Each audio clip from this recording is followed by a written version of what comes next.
Steam Replay 2024 reveals only 15% of total playtime spent on new releases. New release is supposed to be the hot new shit and everybody's playing it, right? So that number should be way up. It's not. Steam's Replay 2024, which was previously called Year in Review, revealed that just 15% of total playtime across the entire service was spent on new releases. It also compares your data to all Steam users. For classic releases, time spent hit 37% of all time spent on Steam. For recent, it was 47%. And for new, it was only 15%, which means that's probably an all-time low ever for new games. New games were barely touched. Well, gee, I wonder why. And I'm like, fuck yeah. Yep. Okay, it was Groms, an ex WoW developer who called for us not to play new releases, and I'm like, I'm all for that. You know, I don't care if it cripples the game industry. We have to stop this rot. Yeah, I think so too, because it's just going to get worse if somebody don't do something. It's gotten way out of control as it is. A lot of these big well-known companies are going to go down under in the next, say, 5-10 years. And we're going to start seeing new companies start coming up. Many of these companies have already fallen, but they're still following suit. Look at The Witcher 4 with Ciri. Look at Intergalactic with the black bald woman who doesn't know how to use an electric razor. The question is how does she get bald if she's holding the razor backwards all the time? That was the silliest thing I'd ever seen.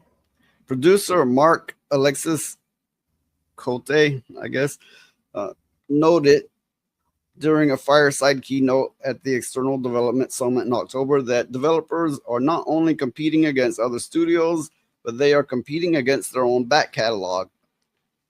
That there is some truth in that, but that's kind of an excuse. That's kind of saying, no, it's not the woke stuff. It's not that we're gender swapping and race swapping and making girl bosses. It's the back catalog. They got all these other games they haven't played yet, so they're not buying our new games. It's a bullshit excuse. It really is. Well, I think that I'm glad to see people are playing older games versus the new stuff. Maybe finally, the gaming industry will get the damn idea that people does not want this stuff in the games and quit doing it. You know, it will take some time, but I think that maybe if it keeps on going like it is, that maybe that will happen. And I hope it does. Furthermore, and I had mentioned this part already, but furthermore, former World of Warcraft team leader Mark Kern, aka Grums, called for a moratorium on all AAA woke games earlier this year. He posted in April calling on all gamers not to buy AAA titles for the next 2 years that do this. Play your Steam backlog, you will send a very clear message, and apparently not. Yes, the companies are going broke and they're going under and they're laying people off, but they're not understanding why still. He added, Lara Croft did nothing wrong and does not need fixing. The Witcher, Geralt, Gillette, whatever the fuck is his name? You know, he didn't do anything. I don't know. He might have done a lot wrong. I remember playing The Witcher 3. That motherfucker was brutal. But he still doesn't need fixing.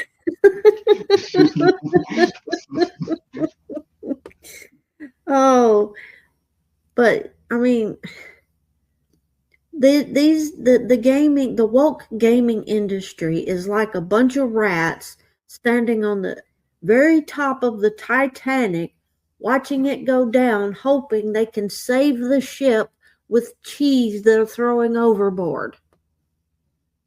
It's futile.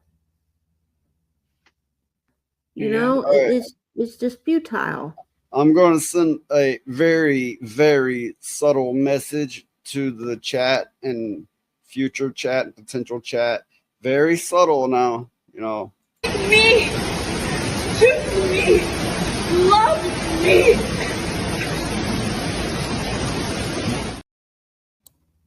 What the Like hell and did I just subscribe see? and share and donate. I do have somewhere floating around. I have a link that you can donate to. I am very, I don't know. Choose me. I'm very confused. Oh my goodness. I can't think of any game that came out this year from any of the big companies that I really want to buy and try. Not everyone followed Grome's advice, but there was an article recently where some studios are waking up to it. However, games today are made in 2020, and this is from Levistro, and he is absolutely right. He's quite knowledgeable, actually. I mean, Daxonar, you know, the great Dixonar, he's always helpful, always knowledgeable. He's helped me a lot during my streams. And here I come to find out Levistro is quite fucking knowledgeable himself. Well, I would take it that making a game is a lot like making a movie. It takes a few years for them to make that game and then release it. So, it shouldn't really be that way. I mean, Well, yeah, I think they're too big. You know, some of these games have had $500 million, B with billion, to be made, and years of time. These games are entirely too big. If it is taking all of that, it doesn't need to be. I Yeah, mean, exactly. I can remember. Look, we're happy to have you here at any time, and I try to visit your streams every once in a while as well.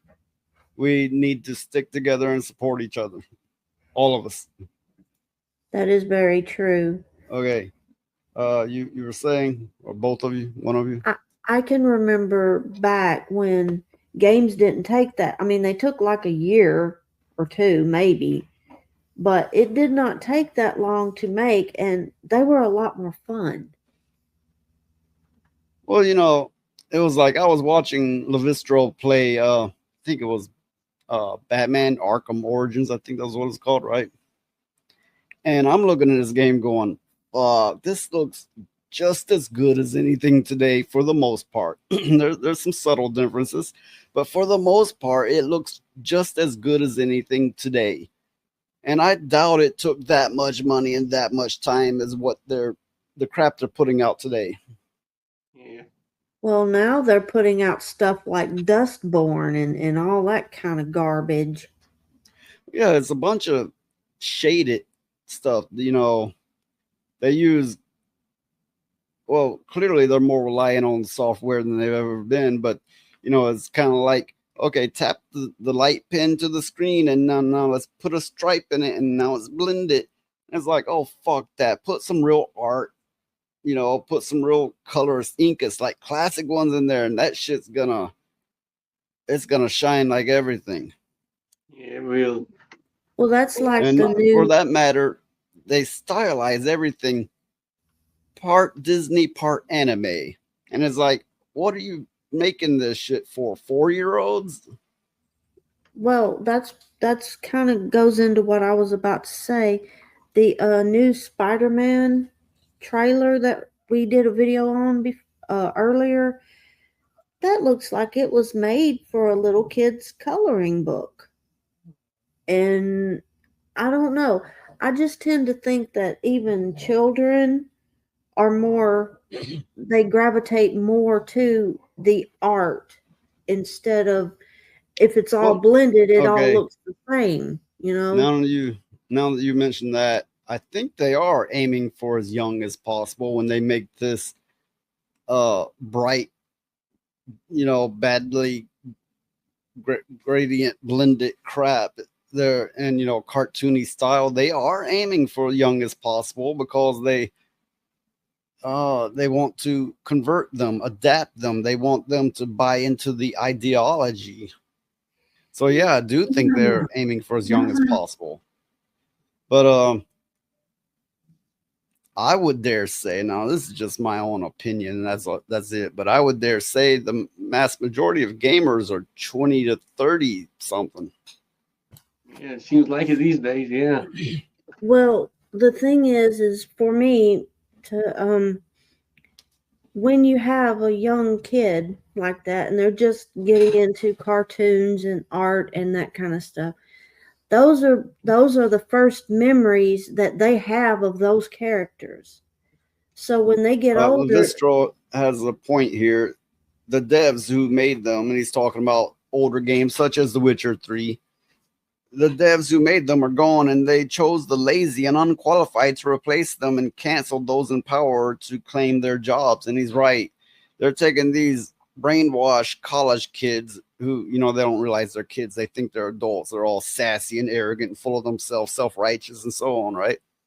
Fresh out of college, and they're like, feminism, down with the blah, blah, down with everything, right? So, and they're sticking them in there as like, well, we got to make them happy, give them incentives. So they're like, first of all, don't hire white people, you know, and so on.